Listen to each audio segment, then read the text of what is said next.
বনি ইসরাইলকে নিয়ে মিশর থেকে সিরিয়ার দিকে বের হয়ে পড়লেন। রাত্রবেলা ঘর থেকে বের হলেন, বনি ইসরাইলদেরকে নিলেন, বের হয়ে গেলেন, মিশর থেকে সিরিয়ার দিকে যেতে লাগলেন। ফেরাউন তাদের মিশর থেকে বাহির হয়ে যাওয়ার খবর শুনতে পেয়ে অত্যন্ত পেরেশান। এই খবর ছড়িয়ে পড়ল, ফেরাউন জানতে পারল মুসা বনি ইসরাইলকে নিয়ে মিশর ছেড়ে দিয়ে চলে যাচ্ছে। খবর জানতে পেরে সে অতি দ্রুত বিশাল সেনাবাহিনী নিয়ে বনি ইসরাইলকে সমূলে বিনাশ করে দেওয়ার জন্য পিছনে পিছনে ছুটলো। কথাগুলো আবার বলছি, শুধু ঘটনা বলার জন্য ঘটনা বলছি না, এখান থেকে হিকমত এবং শিক্ষাটা গ্রহণ করবেন। বিশাল এক বাহিনী ফেরাউন, পুরা দুনিয়ার ক্ষমতাধর বাদশাহ, সে যখন জানতে পারলো বনি ইসরাইলকে নিয়ে মুসা চলে যাচ্ছেন মিশর থেকে সিরিয়ায়, খবর পাওয়ার পরে হাজার হাজার লক্ষ লক্ষ সেনাবাহিনী নিয়ে মুসা আলাইহিস সালামকে ধরবার জন্য বের হয়ে গেল। সূর্য উদয়ের সময় বনি ইসরাইলের কাছাকাছি এসে পড়ল। সারা রাত মুসা আলাইহিস সালাম তার বনি ইসরাইল নিয়ে সফর করলেন।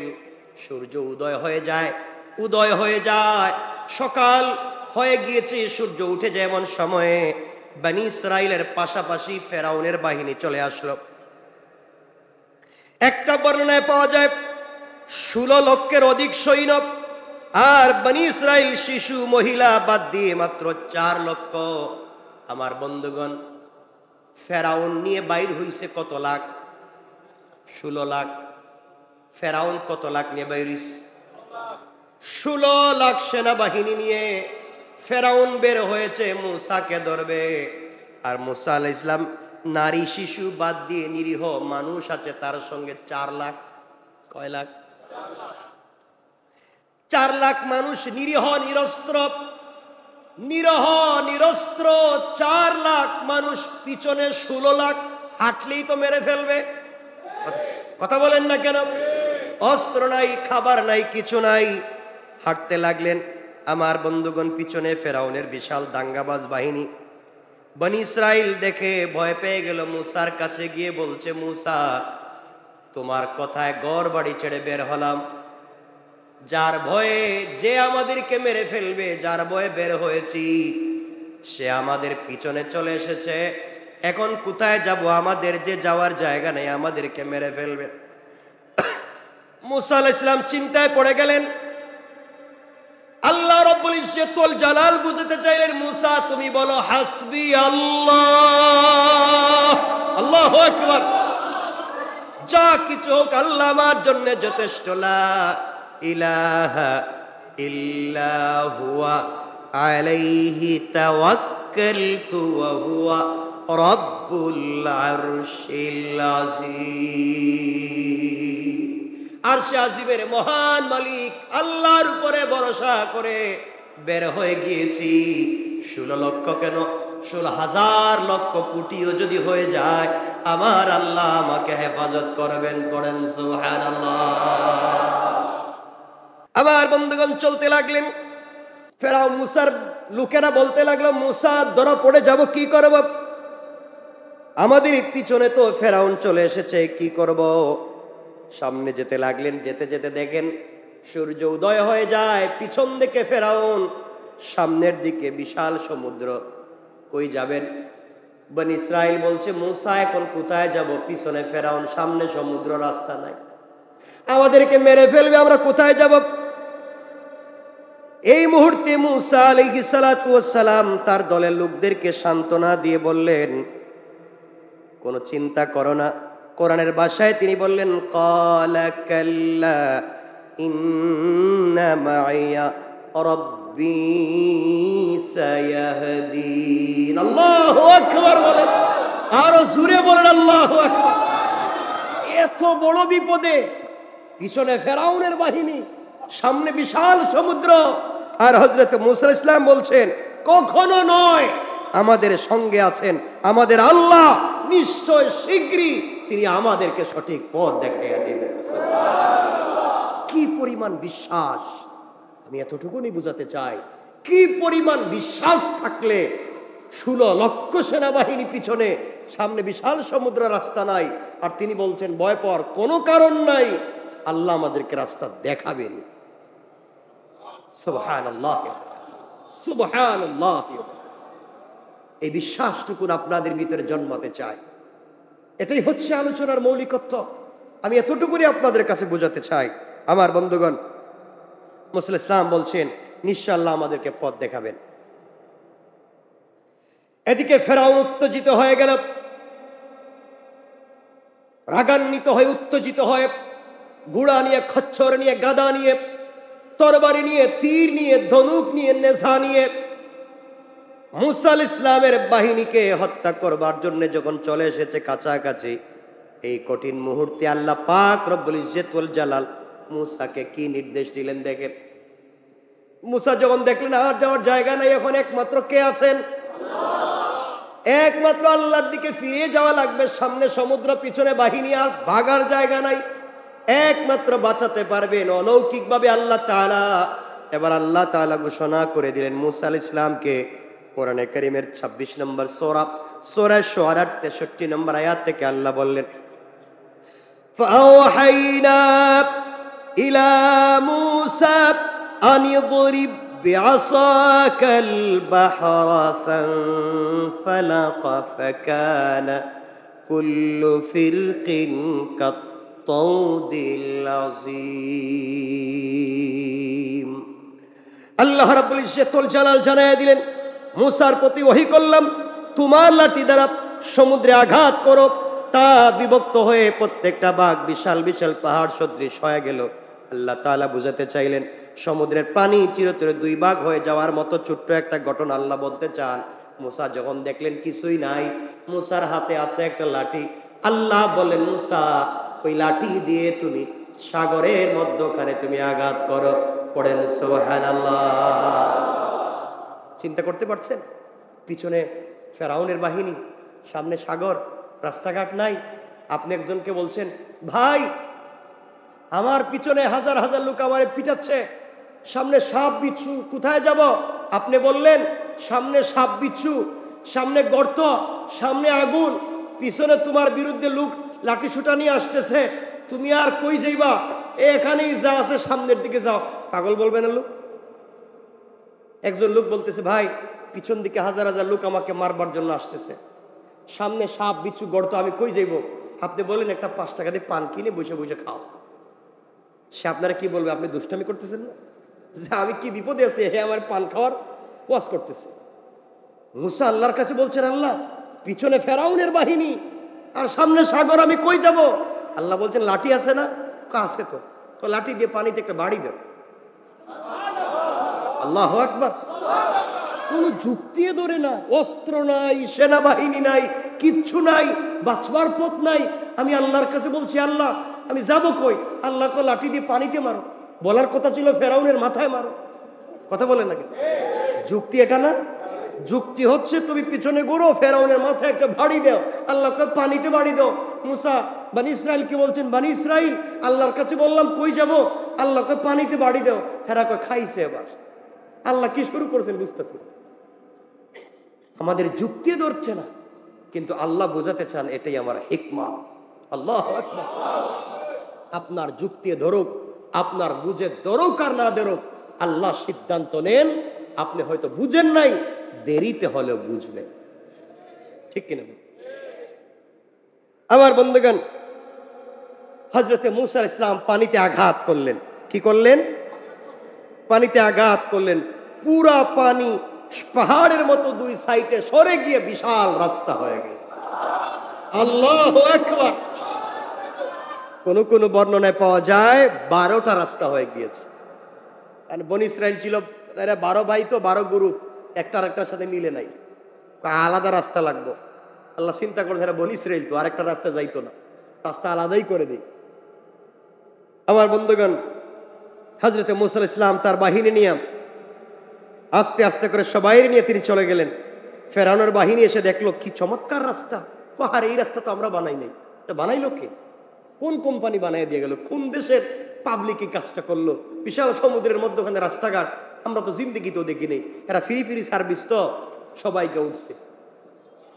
আল্লাহু আকবার বললেন না?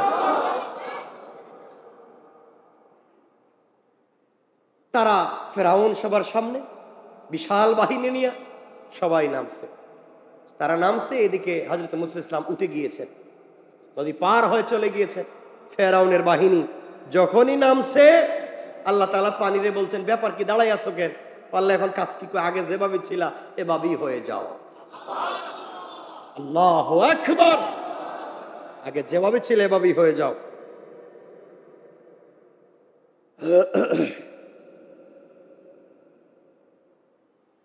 আল্লাহ রাব্বুল ইজ্জত ওয়াল জালাল 44 নম্বর সূরা সূরা দুখানের 24 নম্বর আয়াত থেকে বললেন, ওয়াতরুকিল বাহরা রাহওয়া ইন্নাহুম জুনদুম মুগরাকুন। আল্লাহ রাব্বুল ইজ্জত ওয়াল জালাল সমুদ্রকে স্থির থাকতে দাও, ওরা এমন এক বাহিনী যা ডুবে মরবে, এই কথা বললেন। ফেরাউন সমুদ্রের মাঝ পথে যখন চলে আসলো, রাস্তা সুন্দর দেখতে পেয়ে তার দলবল নিয়ে রাস্তায় নেমে পড়ল। মুসাকে ধরার জন্য যেই নেমে পড়া, রাস্তায় নেমে পড়লো, মানে দুই সাইড থেকে ফেরাউন এবং তার বাহিনীর উপর পানি ছড়াও হয়ে গেল। সমস্ত বাহিনী আল্লাহ পাকের গজবে ডুবে পড়ল। ফেরাউন মৃত্যুর সময় বলছিল কোরআনের ভাষায়, আল্লাহ পাকের ভাষায়, যখন দেখলো কি রে ব্যাপার, এত সুন্দর দেওয়াল দেখলাম, মধ্যখানে আসলাম, পানি দেখি উঠে গেল, সব ডুবে একবারে নাই, কি যে একটা মহা বিপদ। সে কেমন ক্ষমতাবান ছিল, নিজেরা কি বলতো বলেন না, শুধু আল্লাহ, আনা রব্বুকুমুল আলা, আমি সবার বড় আল্লাহ। এত আসতে বললেন, কত বড় অহংকার চিন্তা করেন, কত বড় অহংকারী, হে সবার বড় আল্লাহ। আল্লাহ বলে, ঠিক আছে আয়, এবার নদীতে আয়, দেখি খেলা হবে, আয়। হাসেন কেন, আবার হাসতেছেন? আমি তো আর কিছু বলি নাই। ঠিক আছে, আমার বন্ধুগণ বলছে আয়, আল্লাহ বলছে নদীতে আয়, দেখি আয়। সে তো তার বিশাল বাহিনী নিয়ে, কার রাস্তা কার নদী খবর নাই, উঠছে, আল্লাহ পাক সব ডুবাই দিচ্ছে। এখন দেখছে সব তো মহা বিপদে পড়ছে, কি করবে এবার? আল্লাহ বলছেন কোরআনে কারীমের 10 নম্বর সূরা সূরা ইউনূসের 90 নম্বর আয়াত থেকে আল্লাহ বললেন, হাত্তা ইযা আদরাকাহুল গরাক ক্বালা আমানতু আন্নাহু লা ইলাহা ইল্লাল্লাযী আমানাত বিহি বনু ইসরাঈল ওয়া আনা মিনাল মুসলিমিন।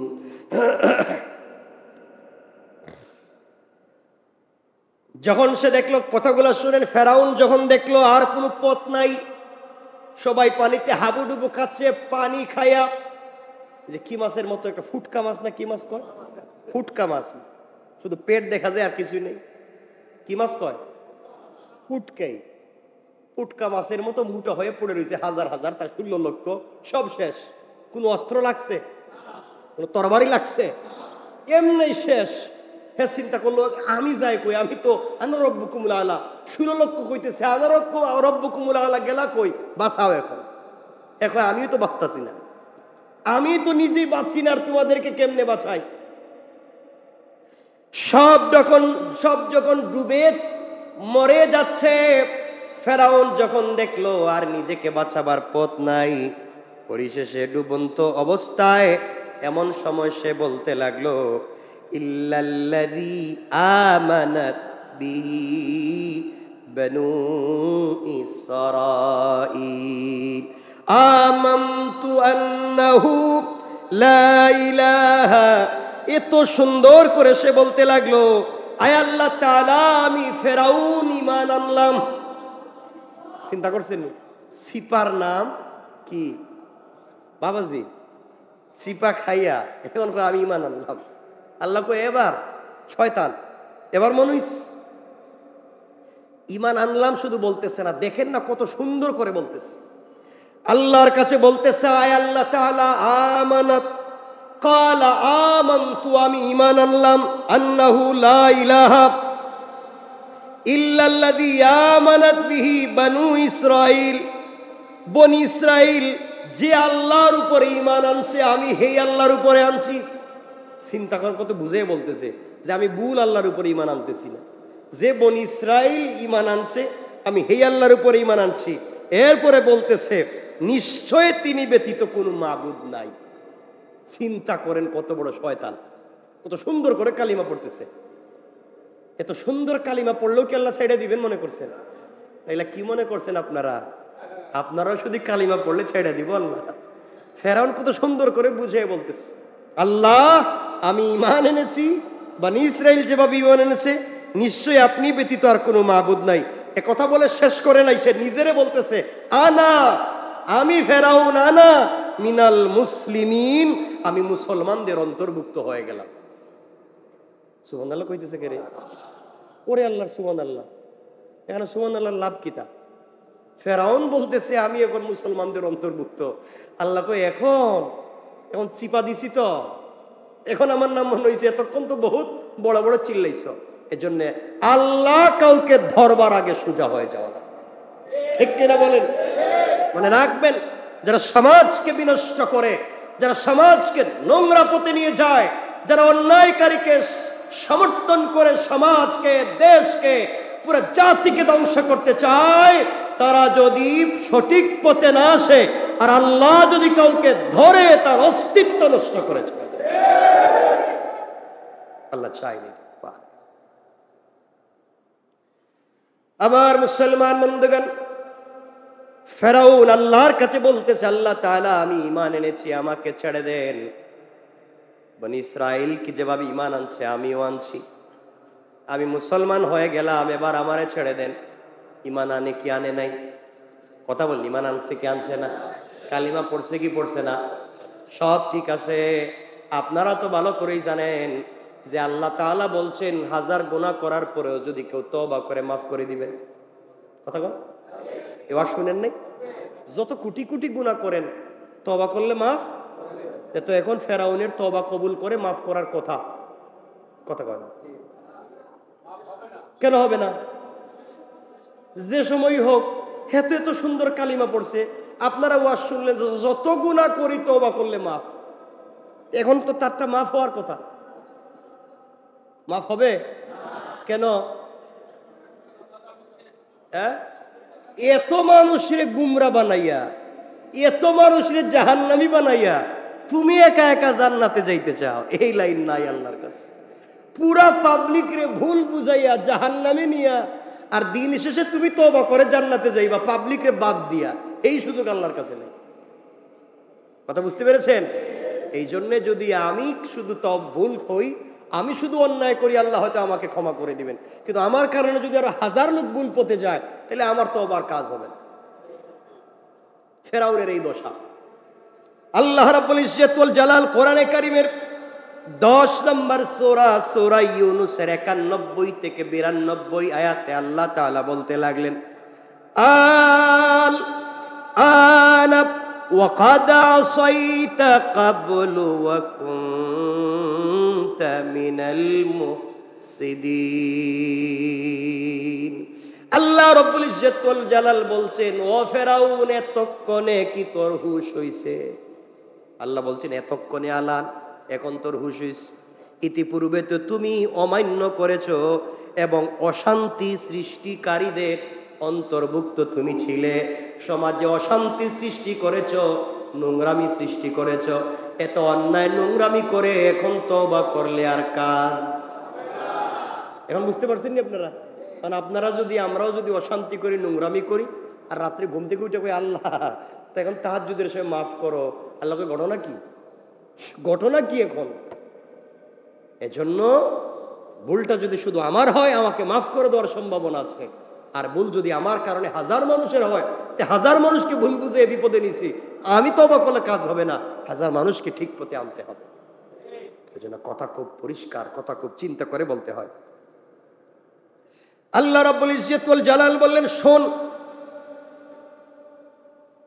তুমি যা বলতেছো এখন শোনো আমি কি বলি। আল্লাহ বলতে লাগলেন ফালইয়াউমা নুনাজ্জিকা বিবাদানিকা লিতাকুনা লিমান খালফাকা আয়া ওয়া ইন্না কাসীরাম মিনান নাসি আন আয়াতিনা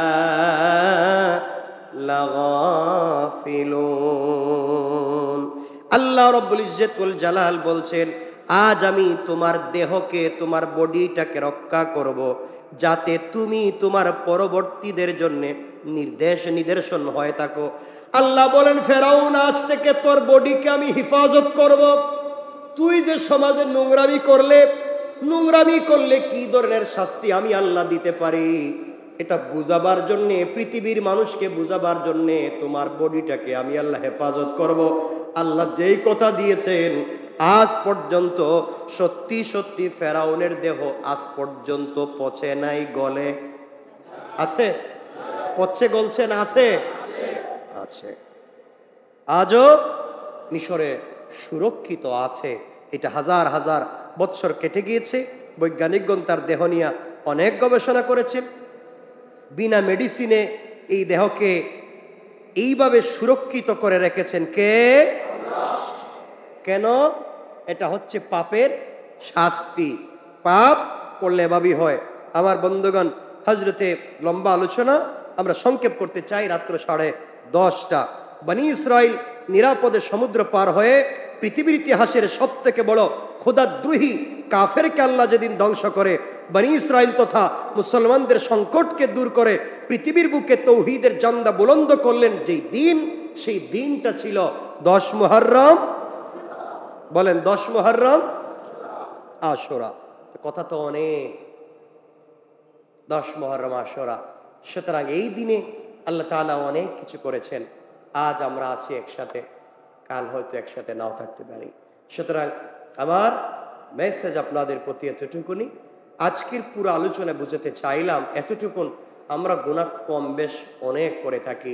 ঘরের ভিতরে মা বোনেরা আমরা যারা আছি, স্বামী স্ত্রী একসাথে থাকলে ঝগড়া হয়, ফ্যামিলিতে ঝগড়া বিবাদ হয়ে যায়। সুতরাং সব কিছুর পরে আমরা আল্লাহকে আসতে এক কথায় বিশ্বাস করব, কার উপরে? কার উপরে?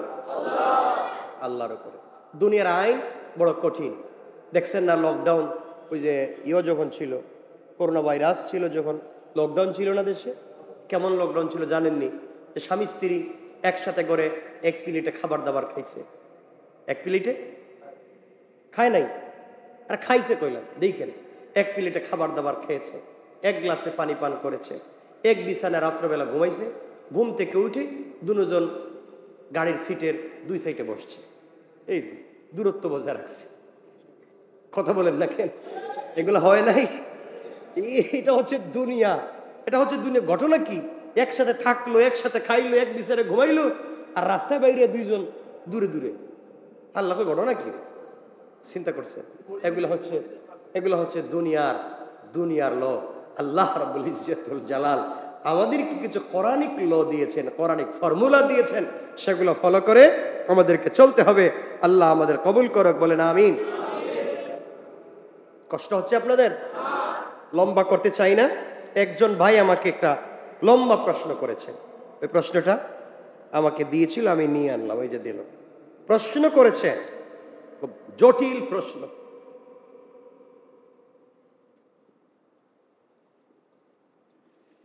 তিনি প্রশ্ন করেছেন, কি যে লেখছে,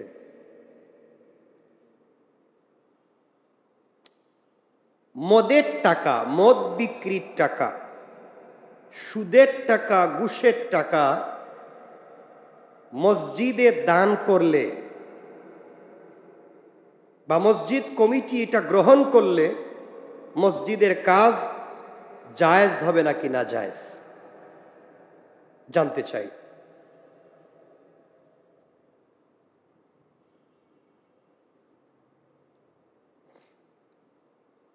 কথা কি বুঝতে পেরেছেন? ভাইয়ের প্রশ্ন হলো, মদ বিক্রির টাকা, সুদের টাকা, ঘুষের টাকা, এই টাকাগুলো যদি মসজিদে দান করে মসজিদের কোনো কাজে লাগানো যাবে কি না? আপনারা এক কথায়, আপনারা আগে উত্তর দিয়ে দেন। এক কথায় উত্তর, যাবে কি যাবে না? বলেন। যাবে না। আপনারা বলছেন। মনে রাখবেন,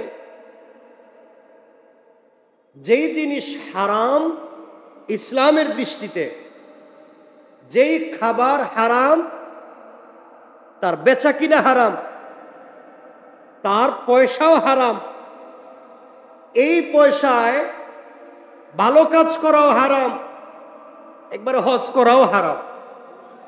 কথা বলেন। এখান থেকে আমি বলি, কোন মসজিদ কমিটি বা মসজিদ কর্তৃপক্ষ যদি জানে যে এই ব্যক্তির টাকা মদের টাকা, মদ ব্যবসার টাকা, হারাম টাকা, ঘুষের টাকা, সুদের টাকা, অথবা একজনকে চুরি করে ডাকাতি করে ঠকিয়ে এনেছে টাকা, এই টাকা যদি মসজিদে দান করে, যে দান করেছে সে মারাত্মক অন্যায় করেছে, যে গ্রহণ করেছে সে আরো বড় অন্যায় করেছে। কিন্তু সমস্যা হচ্ছে আজকালকে গ্রামগঞ্জে গেলে দেখবেন মসজিদ কমিটিতে যারা আছে এরা সব থেকে বড় বদমাইশ আর চুর। কথা বলেন না কেন? গ্রামগঞ্জে গেলে আপনারা এটা পাবেন। গ্রামের সব থেকে বড় সর্দার সে হচ্ছে গ্রামে চাঁদাবাজি করে, পাবলিককে ঠকাইয়া খায়, ঘুষ খাইয়া বিচার করে। কথা বলেন না কেন? ঘুষ খেয়ে বিচার করে, পাবলিকের জায়গা জমি দখল করে, মানুষের রাস্তাঘাট বন্ধ করে, মাস্তানি করে, চুরি করে টাকা মারে, মানুষের আমানত নষ্ট করে। এই সব কিছু যে মেরে খায় সে দেখবেন মসজিদের দায়িত্বশীল। এই ব্যক্তি যদি মসজিদের দায়িত্বশীল হয় তাহলে মদের টাকা যে ব্যক্তি দিতেছে তাহলে এমন ব্যক্তির কাছেই তো দিবে। সুতরাং আজকালকে সব জায়গায় মসজিদ মাদ্রাসার কমিটি বুঝবার আগে দেখবেন ও চুর, ডাকাত, বদমাশ, মানুষ ঠকিয়ে এনেছে কিনা এটা আমাদের জানা সব থেকে বড় দরকার। মনে রাখবেন। আরো বলছি, আপনি যদি জানেন হারাম লি আইনিহি, অরিজিনাল হারাম জানেন, আজকালকে দেখবেন অনেক মানুষ আছে মদের টাকা, আমি জানি আপনারা জানেন, আমি জানি ওটা মদের টাকা, ওটা সুদের টাকা, ওটা ঘুষের টাকা, জানার পরেও মসজিদে রেখে বিশাল বড় সাইনবোর্ড লাগাইয়া, বিশাল বড় দেখবেন পিকচারিং করে, বিশাল বড় দাওয়াত করে, মানুষের খাওয়াইয়া বড় করে প্রোগ্রাম করে। একজন দুর্নীতিবাজ, একজন বদমাশ, একজন সন্ত্রাস, একজন ডাকাত, একজন মদের ব্যবসায়ীর টাকা মসজিদ দিয়ে বিশাল অনুদান, বিশাল দাতা সাজাইয়া এভাবে সমাজটাকে নষ্ট করে দেওয়া হচ্ছে। মনে রাখবেন, আল্লাহর ঘর পবিত্র, এখানে টাকা লাগবে পবিত্র। আল্লাহ বলেন নাই যে আমার ঘর সব ডিজাইন করো, খুব চমৎকার করো, ভাঙ্গাই থাকুক, কিন্তু কাজে লাগলে হালাল টাকাই লাগবে। হালাল টাকা না থাকলে হারাম টাকা দিয়ে সুন্দর করার সুযোগ, বলেন সুযোগ বলি। আল্লাহ পাক রব্বুল ইজ্জতুল জালালের পবিত্র ঘর কাবা, আপনারা যারা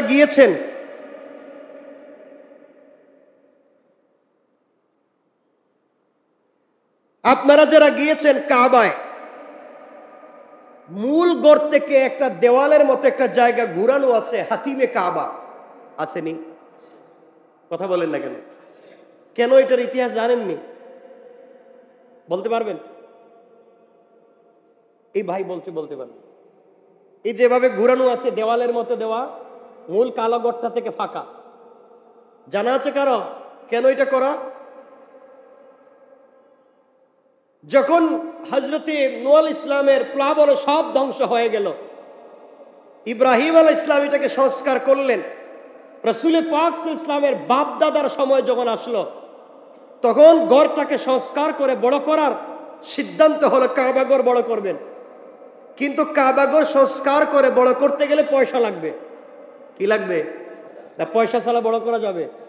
পয়সা লাগবে। তৎকালীন জমানার ওই সময়কার মানুষ, ওই সময়কার আবু জেহেলদের সময়কার মানুষ যখন কাবা ঘর সংস্কার করতে চাইলো, তখনও তারা বলছে এটা আল্লাহর ঘর, এখানে হারাম টাকা দিয়ে সংস্কার করা যাবে না। ওই হারাম টাকা দিয়ে সংস্কার করা যাবে না। কোটি কোটি টাকার মালিক ছিল, অনেক মানুষ কাবা ঘরে টাকা দিয়া ঘরকে বড় করতে চাইলো, কিন্তু ওই সময় হারাম টাকা লাগানো যাবে না বিদায় অর্ধেক দেওয়াল করে রাখা হয়েছে। এরপরে হারাম টাকা দিয়ে ঘর করা হয় না। আল্লাহু আকবার। চিন্তা করছেন এখন এইভাবে দেওয়ালটা আছে না? যে না, আল্লাহর ঘরে এভাবেই থাকুক, অর্ধেক দেওয়াল থাকুক, ভাঙ্গাই থাকুক, এভাবেই নামাজ পড়ব, এরপরেও যাই না শুই না হারাম টাকা লাগাবো না। আজ আমাদেরকে প্রতিজ্ঞা করতে হবে, আমরা মসজিদ মাদ্রাসায় হারাম টাকা লাগাবো। যারা লাগায় হারাম টাকা, যারা মসজিদ মাদ্রাসায় লাগায় আর হারাম যারা দান করে, এদেরকে যারা ইনভাইট করে, দাওয়াত করে, বিশাল অবস্থান তৈরি করে, যারা এই সমস্ত কাজ করে, এরা হচ্ছে এই সমাজের সব থেকে খারাপ মানুষ। ঠিক কিনা?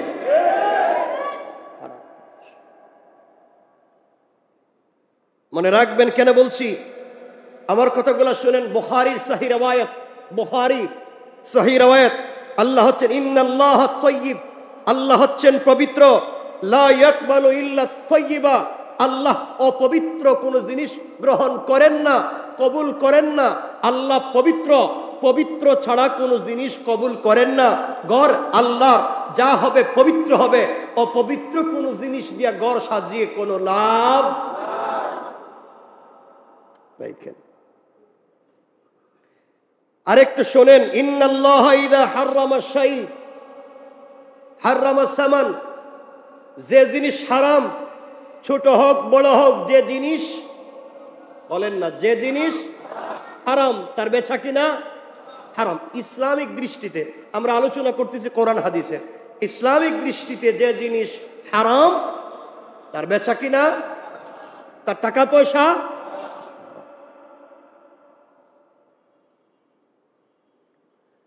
আপনাদেরকে আরেকটু সহজ করে বলি, কত কথাই তো মনে পড়তেছে, সব কথা তো আর বলা যাবে না। আল্লাহ রাব্বুল ইজ্জত ওয়াল জালাল যারা হারাম ব্যবসা করে, বিশেষ করে মদ, আল্লাহ এদের উপরে লানত করে। ইন্নাল্লাহ লা'না, আল্লাহ লানত করেছেন বিল খামারি আশারা, মদের ব্যবসার সঙ্গে জড়িত 10 গ্রুপ মানুষের উপরে আল্লাহ লানত করেছেন। আবারও বলছি, মদের ব্যবসার সাথে জড়িত 10 গ্রুপ মানুষের প্রতি আল্লাহ লানত করেছেন।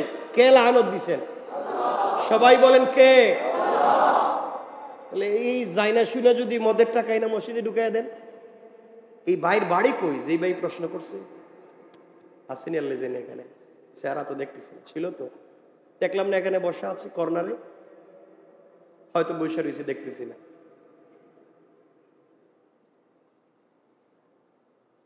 শুনেন কি বলতেছিলাম, কয় গ্রুপ মানুষ? মদের সাথে সংশ্লিষ্ট 10 গ্রুপ মানুষের উপরে লানত দিয়েছেন কে?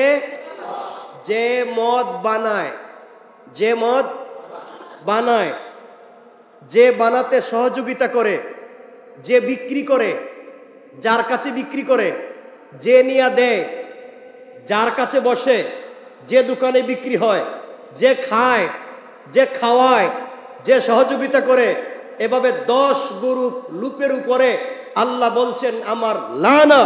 এরপর আল্লাহ বলেছেন পৃথিবীর সকল অপরাধের মা হচ্ছে এই মাদক। ঠিক কিনা বলেন? পৃথিবীর সকল অপরাধের মা হচ্ছে মাদক। আর মাদককে সরকার বলছে 0 টলারেন্স। আর এই মাদককে আমরা বলছি মাদককে না বলুন, মদকে না বলুন, মাদককে না বলুন। এরপরে মদ, আর কি বলেন, ইয়াবা, বাবা, এগুলোর নামও তো জানি না, ফেন্সিডিল, এগুলাকে না বলুন। এরপরে এগুলা যারা ব্যবসা করে, এগুলা যারা জাইরাসিনা বিক্রি করে, এই টাকা যারা মসজিদে লাগাতে চায়, এরা দেশের দুশ্মন, জাতির দুশ্মন, মুসলমানদের দুশ্মন। ঠিক কিনা বলেন?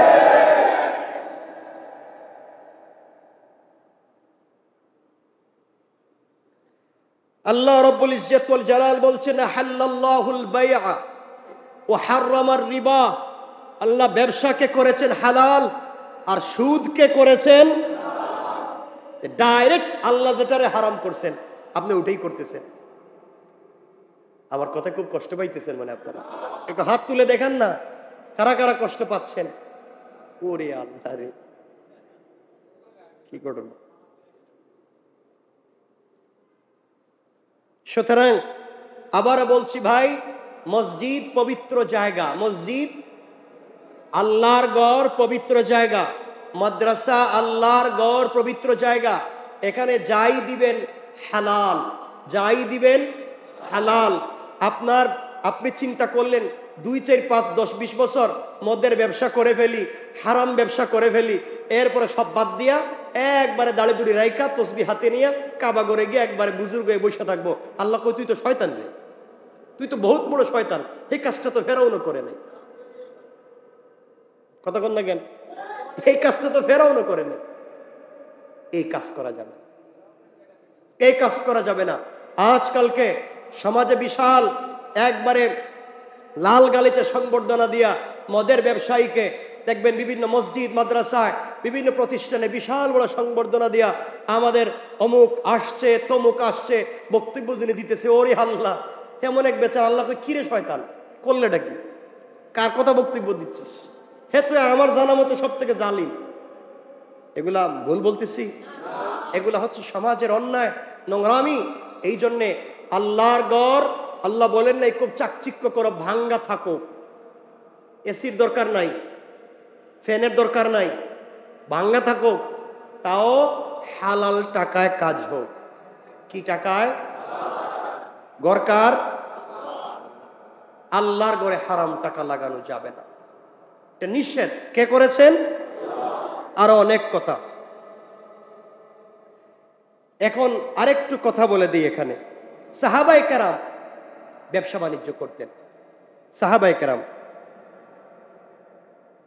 তারা মাঝে মাঝে সন্দেহ হয় এমন জিনিসও ব্যবসা করতেন না। আর আমাদের তো সব 6-9 ব্যবসা। কথা কন না কেন? সব 6-9। এজন্য ভাই যাই করেন তওবা করে ফিরে আসুন, হারাম জিনিস থেকে ফিরে আসুন, মসজিদ মাদ্রাসায় হারাম দিয়েন না। আর যারা আজকালকে তো বললামই, গ্রামগঞ্জে গেলে দেখবেন চুর ডাকাত ফেন্সিডিল ব্যবসায়ী, এলাকার সব থেকে মাদকের স্পট হচ্ছে তার ঘরে। যে মাদক ব্যবসা করে এলাকার তরুণ জোয়ানদেরকে নষ্ট করে, এলাকার মা বোনদের ইজ্জত নষ্ট করে, এলাকার ইজ্জতি মানুষের বেইজ্জত করে, এই লোকটারে বানাইছে মসজিদের দায়িত্বশীল। গ্রামগঞ্জে গুলা নাই? কথা বলেন না কেন? এই লোকটারে বানাইছে মসজিদের দায়িত্বশীল। এজন্য তো আজ থেকে সব থেকে কষ্টের হচ্ছে, সব থেকে কষ্টের একটাই জায়গা আজকালকে সব জায়গায় মসজিদ মাদ্রাসা এতিমখানা আল্লাহর ঘর, এইগুলা যদি নোংরামি চলতে থাকে সমাজ নষ্ট হয়ে যাবে। এজন্য আল্লাহকে হস্তে আমাদের সোচ্চার হওয়া লাগবে। আল্লাহর ঘরে হারাম টাকা লাগানো যাবে, সবাই বলেন না লাগানো যাবে। মদের ব্যবসার টাকা লাগানো যাবে না, এগুলো হারাম। যারা জাইনা শুইনা লাগায় এর হারাম কাজ করে, কিয়ামতের দিন আল্লাহর কাছে জবাব দেওয়া লাগবে। হাজার হাজার লাখ লাখ মানুষ কিয়ামত পর্যন্ত নামাজ পড়বে হারাম টাকায় করা করে। দরকার নাই, ভাঙ্গা থাকুক। আপনি যে আছেন ভাই, উত্তর কি পেয়েছেন? আপনারা কি পাইছেন? ঠিক আছে তো? আল্লাহ আমাদের কবুল করুক। আর দরকার নাই, বেশি বললে আরো বেশি হয়ে যাবে। আর কি?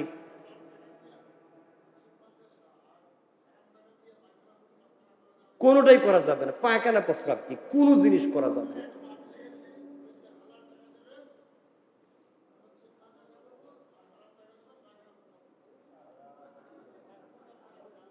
শয়তানি এগুলো না, হারাম তো হারাম। ওটা কি কি কর? হারাম হারাম। আবারও বলছি হারাম, বলেন না হারাম হারাম। আল্লাহ আমাদের হেফাজত করুক। আমার কথা কি আপনারা বুঝতে পেরেছেন? আল্লাহ আমাদেরকে হেফাজত করুক। এগুলা যদি কোনো জায়গায় থাকে, গ্রাম গঞ্জে মহল্লায়, কি করবেন? আজকালকে মহল্লার মাতবর যে এই সব থেকে বড় দুর্নীতিবাজ, ঠিক না? এই সব থেকে বড় দুর্নীতিবাজ, এই নিজেই হারাম খায়। তো তার সম্পর্ক থাকবে হারামের সাথে। কারা কেমনে ম্যানেজ করা যায়, কারা কেমনে লাইনে রাখা যায়, তার তো এই লোকের দরকারই। এজন্য আল্লাহ আমাদেরকে হেফাজত করুক। কিছু কেউ বলবেন? আমরা দোয়া করে দেব। অনেক কথা বলে ফেলেছি, আমার কথা কেউ রাগ করবেন না, কেউ আমার কথা রাগ করবেন না। কারণ আজ আছি আমরা একসাথে, কাল না থাকতে পারি, তো কে কোথায় থাকি। এই জন্য যদি আপনারা রাগ গোসা করেন তাহলে তো কিয়ামতের দিন কষ্ট পাবো। এই জন্য আপনারা আমাকে ক্ষমা করে দিবেন, আমি আপনাদের জন্য দিল খুলে দোয়া করবো। আল্লাহ আমাদের সবাইকে ভালো রাখো, এটাই চাই। সবসময় সবাই আসবেন, জুমায় আসবেন, তাফসিরে আসবেন। আল্লাহ সবাইকে ভালো রাখবে ইনশাআল্লাহ। আর কারো কিছু জানার আছে মা বোনদের সম্পর্কে বা এই সংশ্লিষ্ট কোনো মাসলা কারো জানার থাকলে বলে ফেলুন। আমরা সময় যেহেতু চলে গেছে 1-2 মিনিটে বলে ফেলবো। কারো কিছু জানার থাকলে বলুন। পরিবার সম্পর্কে কিছু কেউ জানতে চাচ্ছে?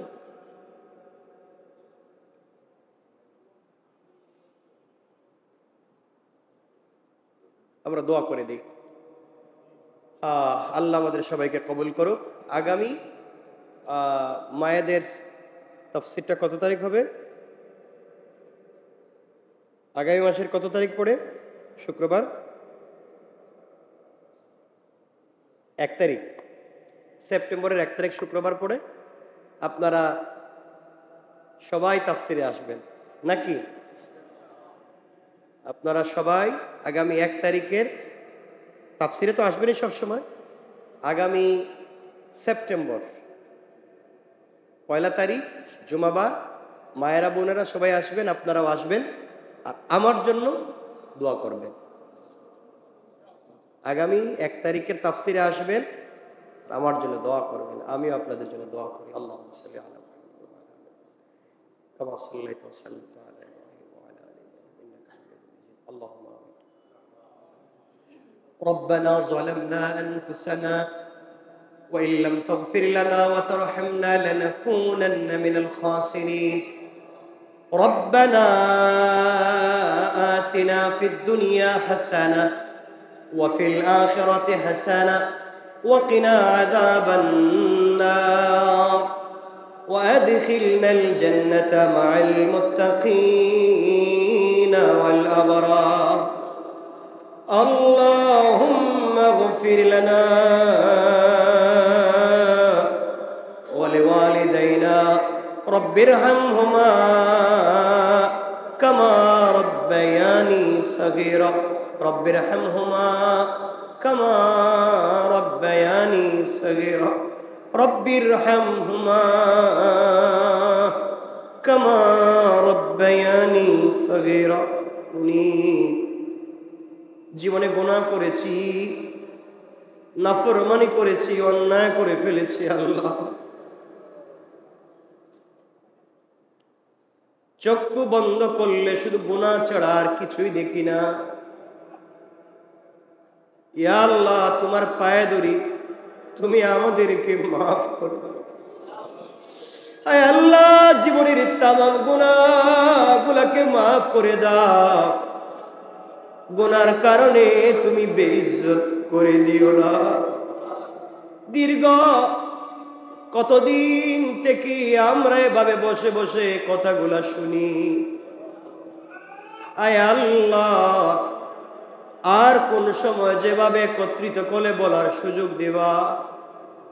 মুনিব তুমি মানুষগুলাকে মাফ করে দিও।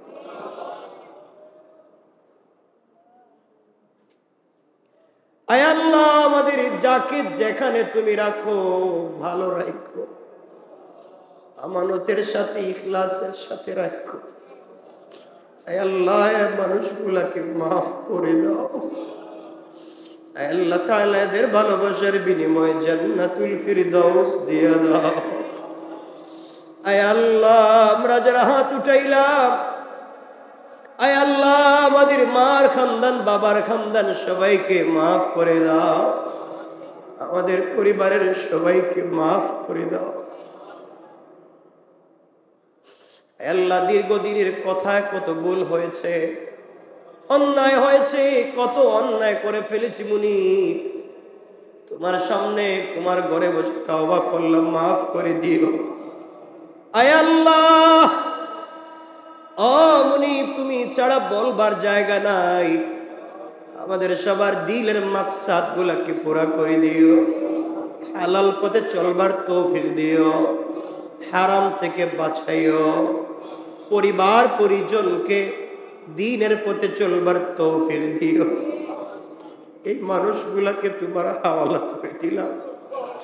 ইয়া আল্লাহ কিয়ামতের দিনে তুমি আবার একসাথে দেখা করাইয়া দিও। আয় আল্লাহ অনেক কথা বলবার তাকে মুখ খুলে বলতে পারি না। আয় আল্লাহ তাআলা